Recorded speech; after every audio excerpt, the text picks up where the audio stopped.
Welcome to this webinar. This is one of the Royal College of Psychiatrists' series of webinars to celebrate our 180th anniversary.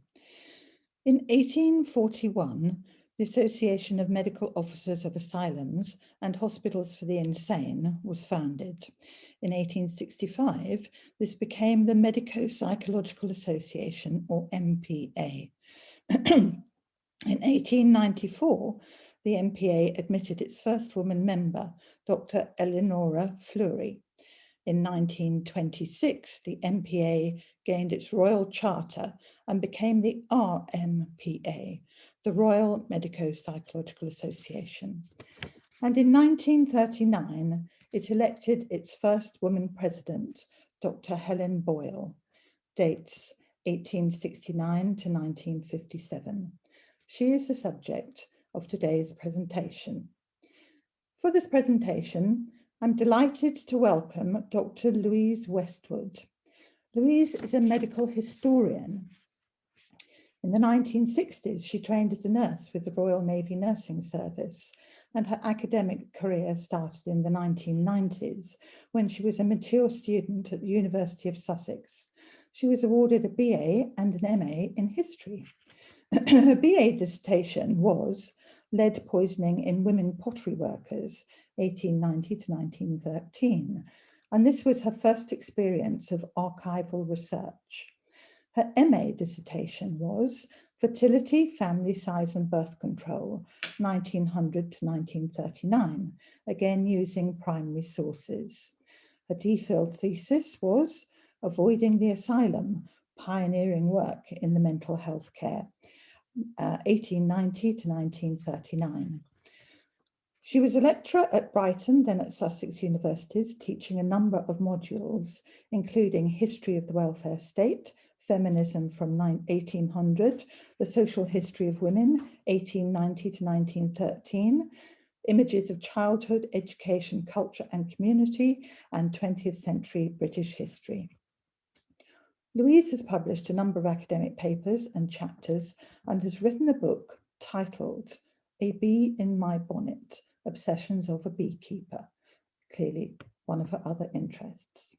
So thank you very much, Louise, for this video presentation, which has been pre-recorded, and thank you for agreeing to answer questions after we've played this. We'll have about 30 minutes for questions, so please put your questions in the Q&A chat box at the bottom of the screen. Thank you.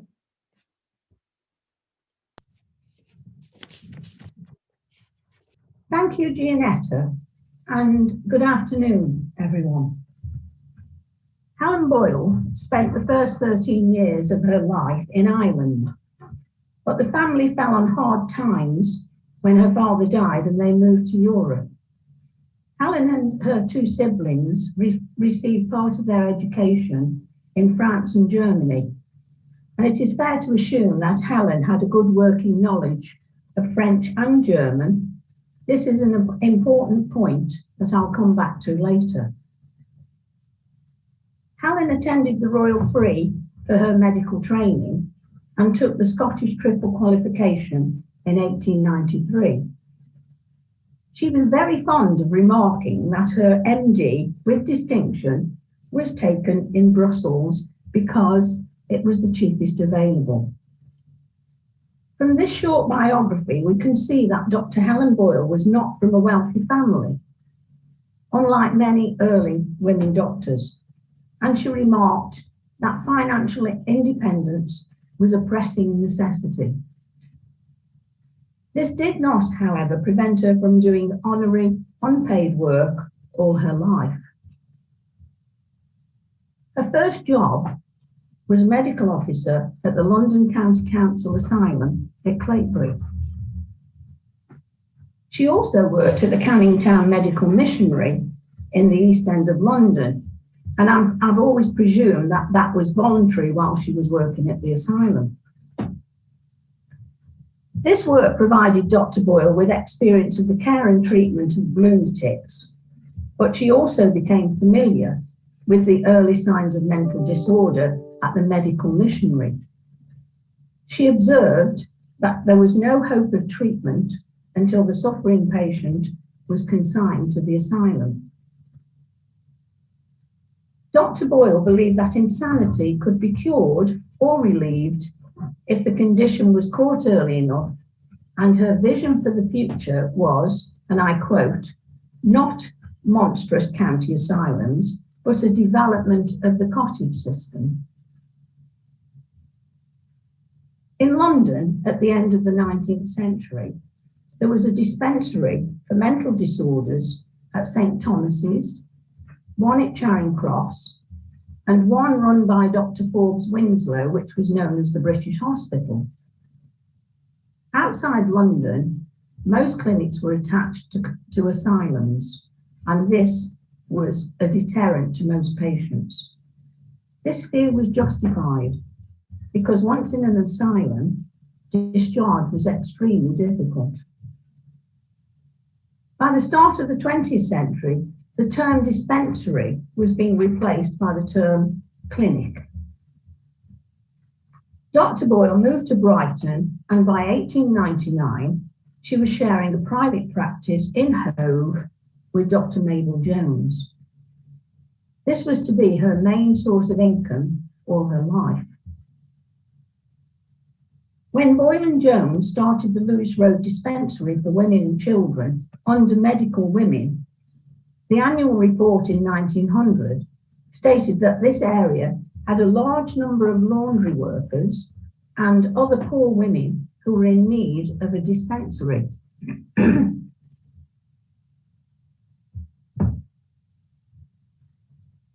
An appeal for funds was made to support the opening of a hospital for cases of serious nervous breakdown among poor women and girls. And the hospital opened in 1905 with 10 beds. In the 6 months after the opening, 19 patients were treated. Dr. Boyle wrote in the 1905 annual report that these patients could not afford the expensive rest cure, and if not treated early, they would become a burden on the rates and probably end up in the asylum. Many historians of asylum care argue that women were more likely than men to be certified insane and institutionalized. My own research on the Brighton asylum records of the interwar period confirmed this gender imbalance. In 1905, Dr. Boyle published a paper in the Journal of Mental Science entitled "Some Points in the Early Treatment of Mental and Nervous Cases with Special Reference to the Poor." The subsequent discussion with the president of the MPA was at times vigorous and heated, and Dr. Boyle was the only woman who spoke. There was discussion on the need for more facilities like Boyles. Many speakers pointed out that these ideas were rejected by the hospital authorities and the regulating body. There was scepticism among many doctors who were present. The 1905 list of council and officers for the RMPA were all male. In the profession itself, it can be argued that overt and covert discrimination kept out all but a handful of medical women from the sphere of psychiatry. But the women who did pursue this specialty embraced strategies that precluded them from developing a high profile within the profession. I would suggest that this was certainly true of Dr. Helen Boyle. Her charitable honorary work at the dispensary and the early hospital were for women and children only, and they had an all-female staff. All doctors used their first names and/or marital status to highlight their gender, and many were specialists in other medical conditions. For example, Jane Walker, a close friend of Boyle's, gave her services to the hospital and was a pioneer in tuberculosis. Boyle took a holistic approach, and the patients were treated for many physical diseases alongside their mental disorder to improve the general health. By 1906, the Little Brighton Hospital was treating patients from around the country at a cost of between 15 shillings and £1 a week per patient, and was free to those unable to afford the fees. It was run on philanthropic lines and relied on fundraising and subscriptions for support.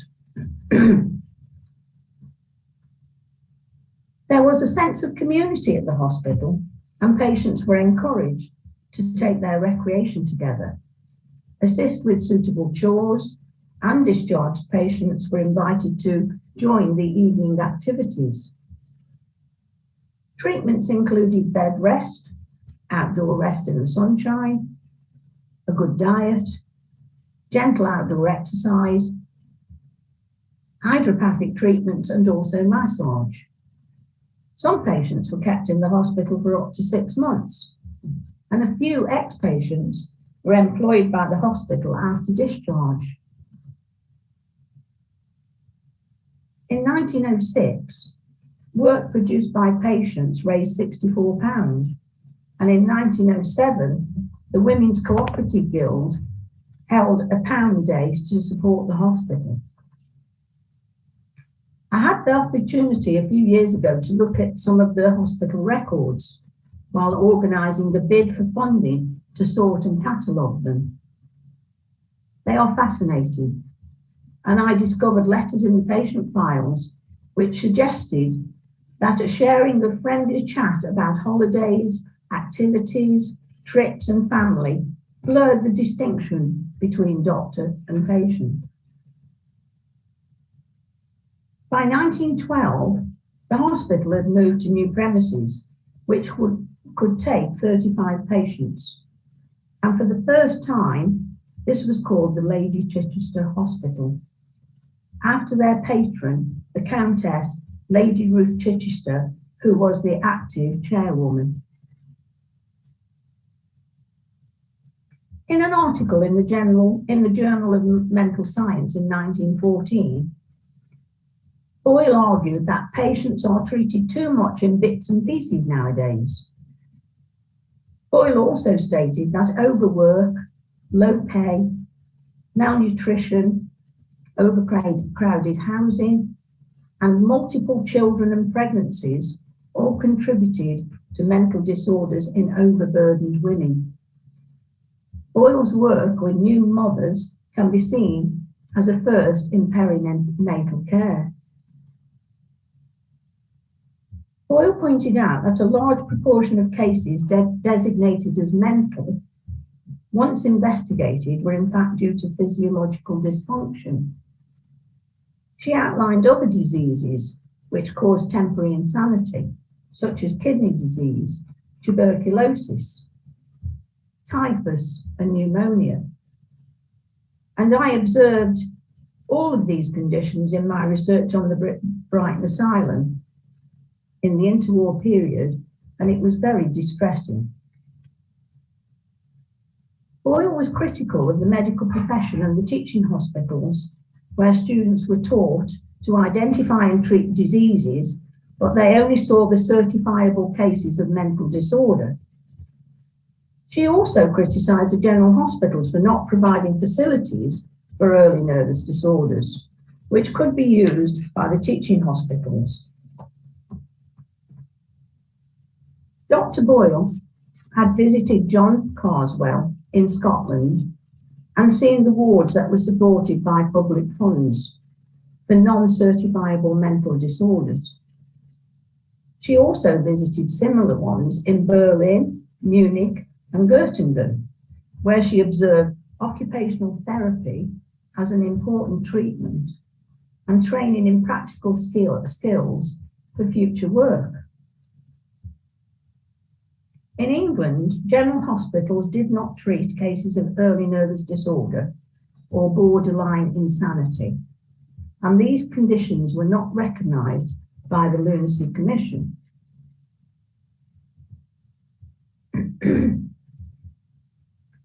Throughout my research, it was evident that the hospital struggled financially and received no help from local authorities or grants from the Lunacy Commission, which in 1913 became the new Board of Control. The reasons for the lack of funding from these government agencies is very interesting and highlights Helen Boyle's commitment to her female patients from the poorer classes and disregard for the law and rules and regulations. At the start of the 20th century, the English lunacy laws in relation to pauper cases made no concessions for acute, temporary, or recoverable cases. They were all sent to the asylum with the severe and chronic cases. This means that Dr. Boyle's work was essentially illegal, but that didn't stop our hero. In 1913, the Lunacy Commission became the Board of Control. And what a great name for a government organisation determined to rigorously control anyone working within the mental health sphere. But I'm happy to report that they did not get the better of Helen Boyle. She avoided the board like the plague and would neither have anything to do with them or allow them near her hospital. She carried on working in her own way, convinced of the merits of her approach. The Board of Control wrote in 1932, and I quote, "A great deal of nonsense is talked about nervous disorders, and the term is frequently used to camouflage insanity, which highlights why Dr. Boyle avoided any contact, but there was a price to pay. Because Dr. Boyle would not allow the BOC anywhere near her hospital, it meant they did not approve it for the care of the mentally ill.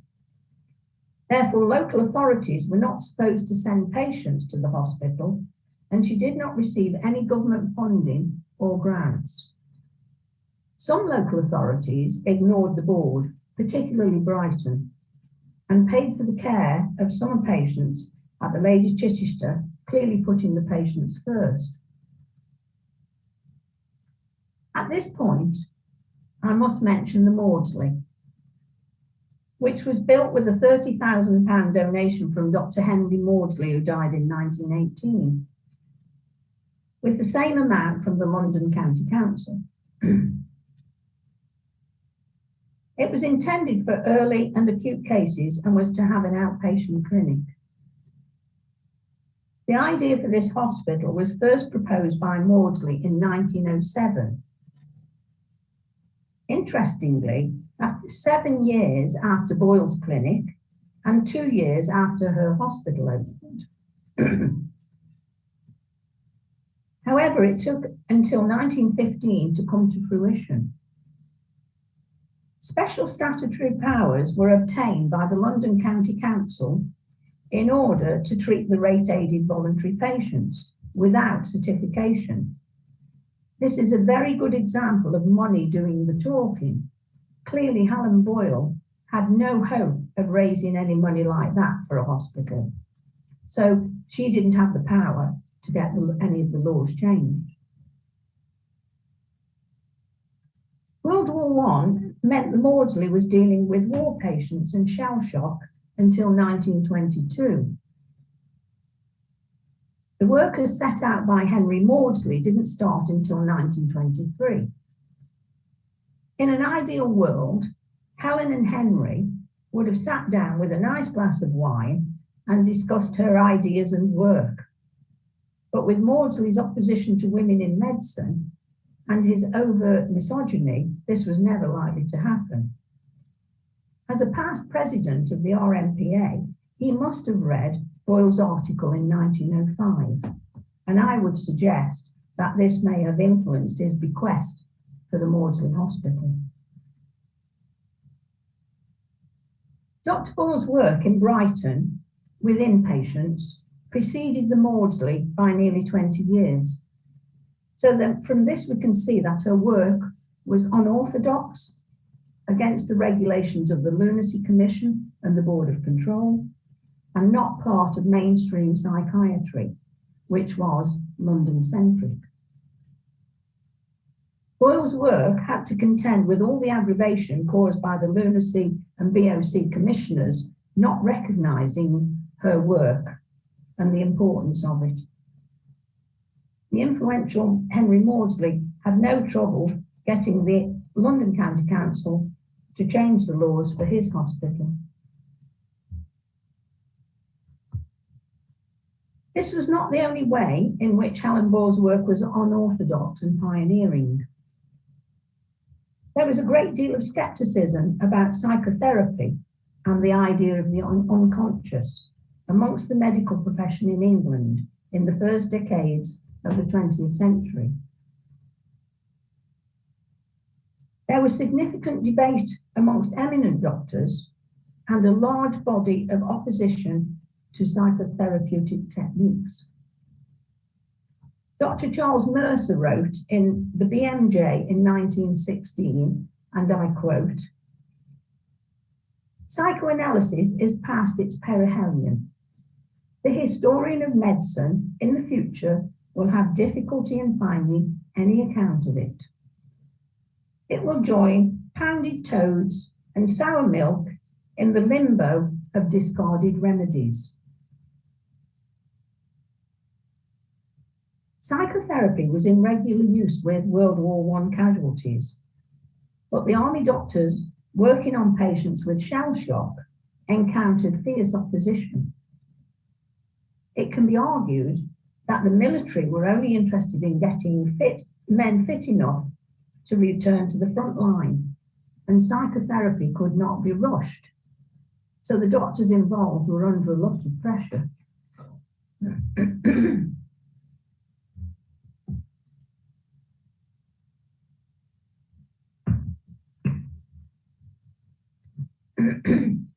The work at the Lady Chichester Hospital was disrupted during World War I, and it was used for shell shock cases in men and nervous breakdown in women. The Ministry of Pensions recognised the hospital as suitable for treating nurses with war neurosis. In 1915, Dr. Boyle went to Serbia to work and with wounded soldiers. She was later awarded the Order of St. Sava. Boyle's war experience and the growing influence of doctors working with shell shock like Rivers and Myers must have increased her interest in psychotherapy, along with her long friendship with Constance Long.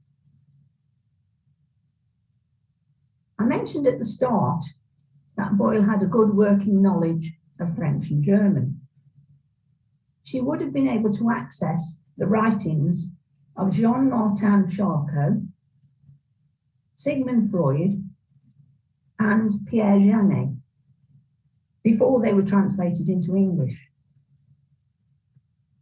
They were all involved in the new science of psychology. Freud's studies in hysteria was not translated to English until the 1930s.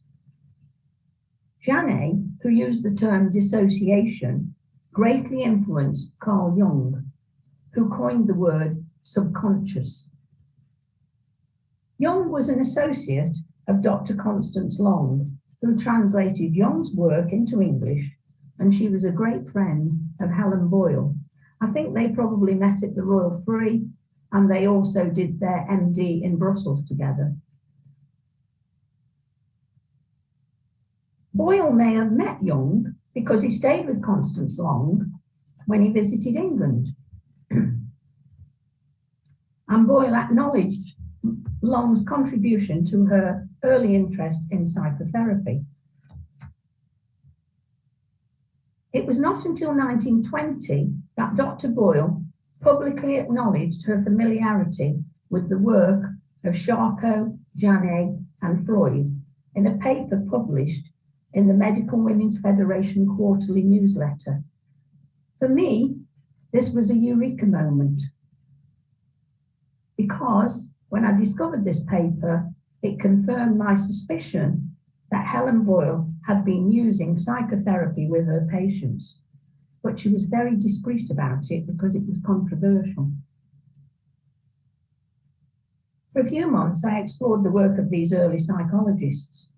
This also led to more research on the doctors working with shell shock during the First World War. This research helped me to understand the methods Helen Boyle was using to treat her patients, which included hypnosis, word association, dream analysis, and plenty of talking to get to the bottom of the patient's anxieties. Boyle's knowledge of psychotherapeutic techniques is evident from this paper in 1920. She wrote of the two models of therapeutic principles and techniques which owed their origin to Janet and Freud. The first model was Janet's dissociation, which sought the reintegration of traumatic memories with consciousness using light hypnosis. The second model was Brewer and Freud's catharsis or abreaction, which encouraged the patient to relive the traumatic experience and thus promote the reintegration process. Both of these methods can be seen in the work of Drs. Rivers and Myers with shell-shocked men.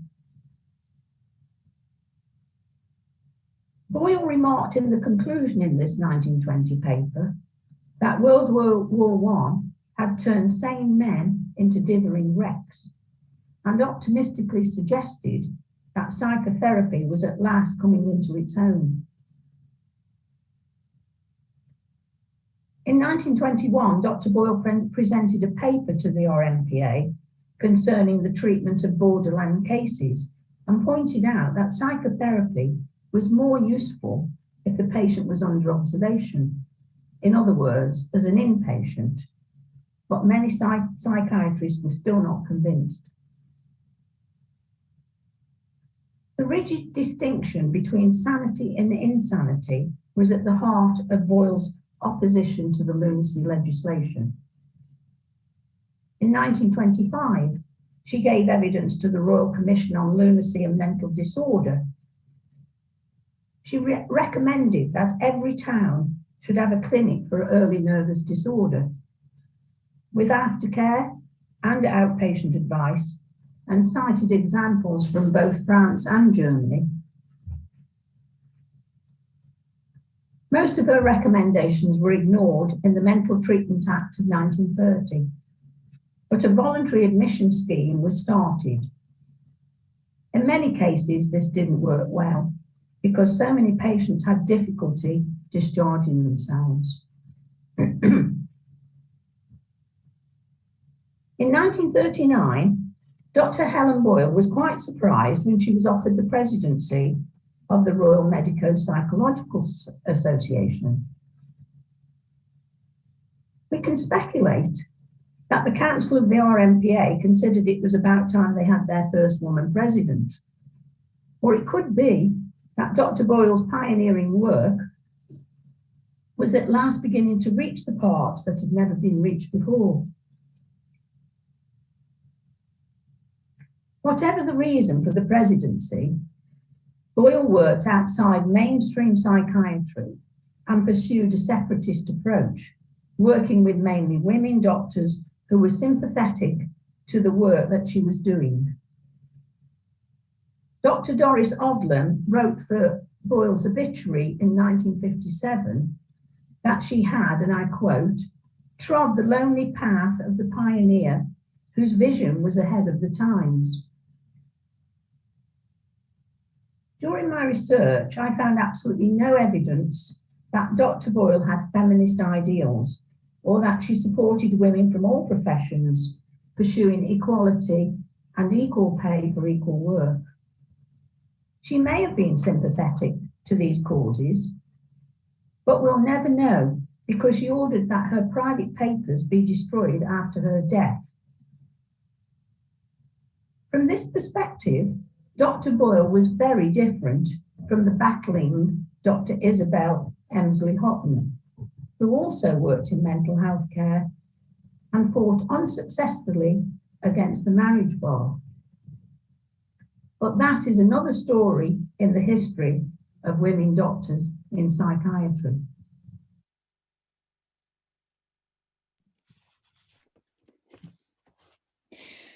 Thank you, Louise, for that splendid and very erudite presentation. So there we have it, our hero, Helen Boyle. Doctor, woman, campaigner, rebel, disregarder of laws, advocate for the poor and the patient, innovator, inspiration to many reluctant colleagues, including Maudsley. What more could we ask for our first president of this college? She did indeed, as the obituary says, tread the lonely path of a pioneer whose vision was ahead of her times. So now we've got time for questions you've agreed to answer, and we've had several in advance, and we've had just one cropping up in the Q&A box so far. So any questions, please put in the Q&A box, and I hope we'll get round to them. So one of the ones that came in by email was about the Board of Control. And you've hinted at her relationship with the Board of Control, but I suspect you've got more to say. And the question goes like this. How did Helen Boyle manage to keep out of the eye of the Board of Control? It would be like practicing today and avoiding the CQC. Her name does not appear in the Board of Control annual reports in the 1930s, despite her leadership roles. It's difficult. I don't know anything about the CHQ, is it? CQC, it's our regulator. Yes, yes. I don't know anything about that, but she was very determined to keep out of the eye of the Board of Control, and they were very aware of what she was doing, but they didn't have the power to do anything. And I think one of the reasons that she really did keep away from the Board of Control is because a lot of the commissioners were not qualified. They were not all medical people. A lot of them were just women, mostly, some men who just did philanthropic work and just happened to get either a paid or an unpaid position with the Board of Control. And she felt that a lot of people, of those people, were not qualified to assess anything. But she is mentioned in the 1932 Board of Control.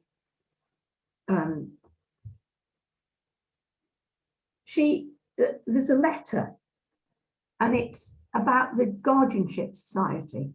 And the Guardianship Society was founded by Grace Woodhead and by Helen Boyle. And this was an organisation that dealt with what was then termed the mentally defective.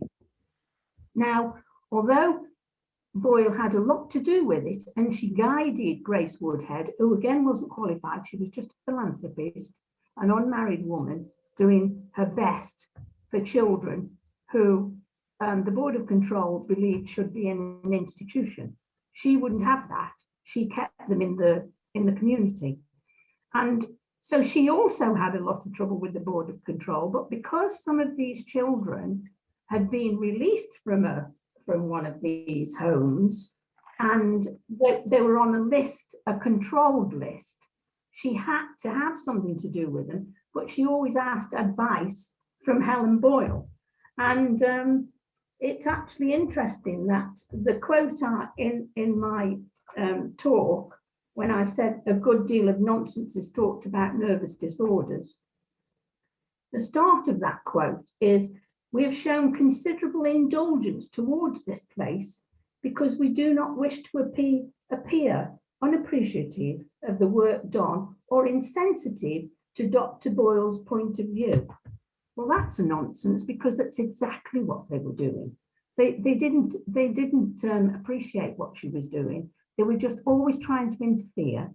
And in the Guardianship Society, they would visit children who were placed in homes, in foster care, and they would always come up with reasons to spend money. to buy this or that because this would help, but they never gave the money to do the job. So it was a very difficult situation. So there's a lot more about the Board of Control in my thesis, which now has been digitalised at the British Library. So if anybody wanted to access that, I think it's probably available online. Thank you. I'm sure lots of people would like to do that, and we can put that as a resource on the website later on. I'm wondering whether it would have been more easier or possibly more difficult if there had been other doctors on the Board of Control rather than philanthropists and the people you mentioned. But yes, she managed to just persevere with her beliefs, really, didn't she? And provide the care. She just ignored them. I mean, there were doctors on the Board of Control, particularly one Dr. Hubert Bond, who I remember she had an argument on a train with him about the Board of Control, but she just wouldn't give in. And I don't think they had the power to do anything. So it's probably very different today. Certainly, lots of things are very different today, but we can still learn a lot from her vision. And I mean, another thing that you say, but it might just be worth clarifying, is that most asylums at the time could only admit people if they were so ill that they were certified. Whereas her approach was to try to get people's illnesses in the early stages when they were possibly more treatable and more reversible. Yes. And so she worked with what was then called early nervous disorder and borderline insanity, which meant that those people would not have been admitted to an asylum and not treated. So she was very much ahead of her time by doing that, trying to be preventative, and having an outpatient department in which to see a lot of these people who she thought she could help before they got so ill they needed certifying. So that's very interesting. That was the crux of her argument to the Board of Control. These people are not insane; they're borderline cases. And so that was the crux of her argument to the Board of Control. So and she always, it was much easier for poor people at the time to be certified than it was for the wealthy. I think I'm right in saying that the wealthy, they had to have 2 certificates or even 3 from doctors to say they needed to be certified. And a lot of them, if they were wealthy, they went into a private madhouse. They didn't actually go into one of the asylums. Whereas for the poor, you know, one doctor signed the certificate, they were into the asylum, even if it wasn't proper insanity, if it was one of those conditions that I mentioned, that it looks like insanity, but they're probably febrile conditions. They go into the asylum and either get better or die, and then it would be very difficult for them to get out. Sure. I mean, these days we call that delirium or an acute confusion state, and a lot of them were reversible with proper treatment. Yes. So I guess these, what you call private madhouses, they didn't require certification either then, did they? I think they did take people who weren't certified, but some of them were certified. And funnily enough, a lot of those private madhouses were run by women, because it was an ideal way of women who were unmarried without without means, so they didn't have a lot of money behind them. They could open their own home if they got a couple of spare rooms, call themselves a madhouse, and they could take in patients. A madhouse with 2 or 3 patients in the spare room. Yes. And in fact, the clergy also, in the 19th century, the clergy used to sometimes take in patients who were seen as lunatics. If they weren't particularly violent, then sometimes they would take them in as well for a bit of extra cash. I say some of the terms we're banding around are a little bit uncomfortable these days, and I'm Of very course glad they are. moved on. Yes, But it is absolutely. interesting to know where they came from and knowing, you know, how they were used and what the purpose was. Yeah. And I suppose important to understand that there were a lot of people doing their best really in trying to find ways to treat very difficult illnesses. But thinking about a change of subject and a little bit more about her personal life, there has been a question about her sexuality. Now, you say that all her personal papers were destroyed at her request after her death. But it may be, the question goes like this. I'm curious about women of her generation generally having to choose between marriage and career.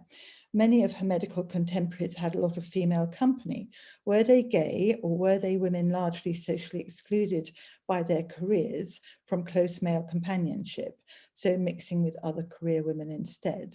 I mean, is there any hint in your research about that? What the person asking that question really wants to ask is, was Helen Boyle gay? So, what I can say about that is the LGBT history group in Brighton have claimed her as one of their own. But having studied her work for a very long time, I can't say that I found any firm evidence. But then, on the other hand, I wasn't really looking because I was only interested in her ideas and her work. But what I can say, because it's one of these issues where on the one hand I think this, and on the other hand I think that. Mabel, she moved to Brighton with Dr. Mabel Jones, and for the next 10 years they actually lived together, but they were also working together as professionals in a private practice, and they together started the early dispensary in 1900. So the fact that they're living together, does that mean that she's gay and Mabel's gay? But what I would say, that this comes back to this question of marriage and career. A lot of women didn't have a choice, because during the period, the 19th century up to the First World War, there was a shortage of men. So even if you wanted to get married, there weren't necessarily the men around to marry suitable men. And the reason there was a shortage of men is because of wars, because of the armed forces, and the government sending men all around the world to support the empire, many of which never came back. And this is the situation even before World War I and the decimation of the male population. So very often it wasn't a question of marriage or career. Sometimes there was no choice. But for a woman on her own who is single and either professional or not, staying in the home, in the family home, is not an easy situation, because she's termed the spinster daughter or the spinster sister, and it's not a nice situation. So it's no wonder that a lot of women decided to live together rather than stay in the family home. And if they were professional and they could earn enough money to, you know, rent a house, lease a house, buy a house, then that was okay. And there were so many women doing this, they couldn't have all been gay. So obviously some would be, you know, but who knows? And because we don't get to see any of Helen's private papers, and not much is known about Mabel Jones, I don't think we'll ever know. I mean, perhaps the LGBT history group in Brighton knows something I don't, but I doubt it very much. I think they're just making some assumptions, and I can't make that assumption because I need evidence. I'm a historian, so I need evidence, and I didn't get any. So well, there you are, Louise. Historians and doctors need evidence. Yes. quite a few things in common. But it is interesting to speculate, and no doubt the speculation will go on. Yes. Maybe new evidence will come to light. Who knows? Well, yes, I mean, I'm planning to do a bit more research on her what she got up to when she wasn't actually working, to see if I can find anything more out. But she did have male friends. I mean, two of the executors on her will are termed as friends, and one was an orthopedic surgeon, and I looked up his obituary, and he was unmarried. The other one was a journalist and an author, and I looked him up as well, and he'd written something on the Lifeboat organisation and had been the chairman at some point. And I know also that she had a clergyman in Brighton who she was very friendly with. So they were close enough to be her executors, so she must have known yes, well, mustn't she? Absolutely. And we've got quite a few more questions coming in. Can okay, we move on a bit? Because this is the question you're answering now is one that we will just have to speculate about probably for a long time. So there's some questions here about treatments and therapies, really, and thoughts about did patients in the 1920s actually get better? There's a question in the Q&A saying, was the college predominantly inclined towards psychoanalytic, psychodynamic movement, or a biological approach, or a mixture of both at the time of Helen Boyle? I think, I mean, at the time of Helen Boyle, it's worth noting that she gave her presidential address when she was 70. So her time, most of her work time, was before she became president. And there is another question that we got earlier about creativity, and did she have a particular interest in creative therapy? Because there's an artist and spiritualist called Madge Gill, who was treated at the Lady Chichester Hospital. And the question was, did she have a particular interest in that sort of, I suppose, spiritual and artistic treatments? This artist, sorry, what was her name? Madge Gill? Gill. I didn't have any access to patient records.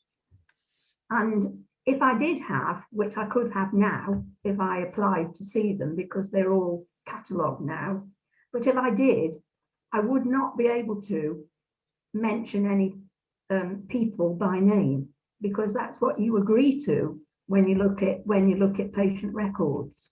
So, and I don't know what period I have no knowledge of this artist, so I don't know what decade we're talking. But so she might have been a private patient, she might have been at the Lady Chichester, but if she was a private patient, those papers were destroyed. If she was at the Lady Chichester, she, depending on the decade, she may be in some of the records now, but they did do creative work at the hospital. But whether Helen was interested in spiritualism or even the art of this patient, I'm afraid I can't say. Okay. I mean, in your research, did you come across any of the, was there any pattern to what was being dispensed from Mabel Jones's dispensary? No, I didn't, because there's no record surviving from the early dispensary. And in fact, the records that survive from the Lady Chichester, which I looked at, and the second time we applied for a grant, we got it from the Welcome to catalogue and organise all the records. Now, they survived from 1921. So, but the first few years, there's hardly anything there, because I was able to access them to write up the proposal for a grant. And so all the material from the dispensary, because it does say the dispensary is for poor women and children who can't afford doctors' fees, but if they had to be given any medicines, they did have to pay just a few pence.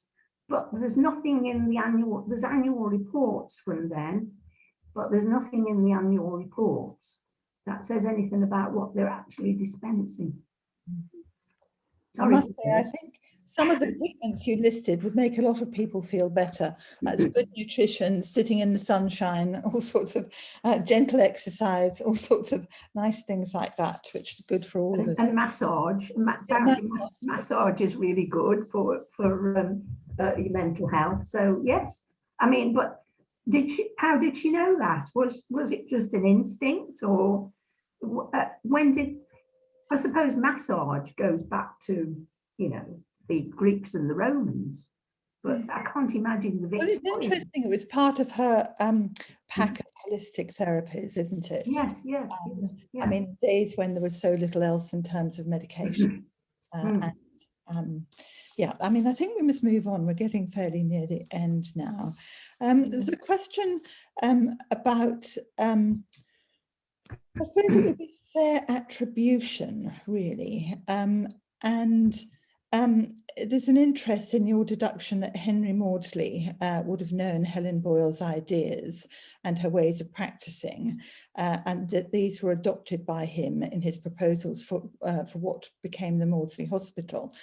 So she had written a paper in 1905, and he seems to have got many of his ideas from that. And he and his colleague, I think Dr. Frederick Mott, were the two who put together the proposal for the Maudsley. And there seems to be no formal or acknowledgement of what Helen Boyle was doing or where they got their ideas from. So do you have any thoughts about that? Well, I think Helen Boyle knew Frederick Mott. And yes, and because he was in Scotland, wasn't he? Was he in Edinburgh?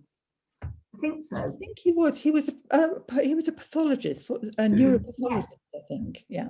She knew him, and she must have known him well, because he gave her a letter of introduction when she went to Germany, and she wanted to see Kraepelin, and he wrote her a letter of introduction, and she also, there was when Frederick Mott died, there was a memorial paper given, and she contributed to that. So she must have known him quite well. It's although Helen Boyle put into practice a lot of her ideas, there were other people who had these ideas who were around, particularly people who had clinics attached to the asylums. There was one in Cardiff, a Dr. Good. There was a few. These people are all in my thesis in the British Library. So there were some people who did agree and had similar ideas to her, but she was the only one who was doing anything about it. That's the crux of the matter. And I have no evidence that she met or knew Maudsley, but she certainly knew Mott. That's interesting. And obviously they both got a lot of their ideas from the continent as well, from visiting. Oh yes, yeah, absolutely. Yes. But yeah, knowing all we know about Maudsley these days, it's interesting that he seems to have got his good ideas for the hospital from people like Helen Boyle and from Frederick Mott. And you'll suggest that maybe they would sit down to a glass of wine these days and toss out their differences. But I wonder how you might see that panning out. It was, after all, 34 years age difference between them. But it was also that he was such a misogynist, and so against the somebody at the door, and so against the women in medicine. It just wouldn't happen. I mean, we accuse him a lot of these things these days, don't we? But actually, he was quite typical of his time. He was a man of his time. Yes, and he was a man of his time, and he was just he was just formulating summarizing the ideas that were all around him. But I think we're going to have to end in a moment. Right. So I should say thank you very, very much, Louise. This has been a fascinating expose of our first president, Dr. Helen Boyle. I'm sure it would be helpful to have your thesis as a resource. And I'm very grateful that you've agreed to write up your summary of Helen Boyle for the newsletter of the History of Psychiatry Special Interest Group, and maybe somewhere else too. So yes, thank you. One thing I'd like to say, if anyone wants to ask me any other questions, if they just route it through Maisie, and she can say, and I'll see if I can answer any of the questions. But yes, I will be writing something up for your newsletter. So, and that perhaps in the newsletter you could list all the publications if anybody wants to read those as well. There's 2 in the Social History of Medicine, one about Helen Boyle and one about the Guardianship Society. Certainly, they can be listed there. Yes. Thank you again. Right. Thank you very much, and thank you everyone for listening. I hope you all learned something. Thank you. Thank you. Bye. Bye.